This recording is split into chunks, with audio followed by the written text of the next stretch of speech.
Nosso Senhor Jesus Cristo afirmou que era o bom pastor e que dava a vida por suas ovelhas.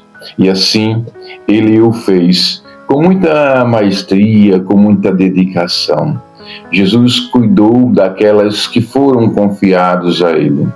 Ele, o bom pastor, teve a missão de proteger as ovelhas e, protegendo-as, fortaleceu-as para que tivesse consciência de seguir o verdadeiro pastor, de não dar a atenção ao mercenário, àquele que destrói, àquele que mata.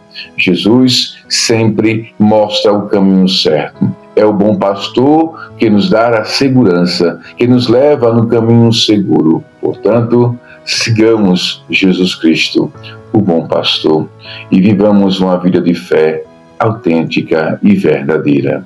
Amém.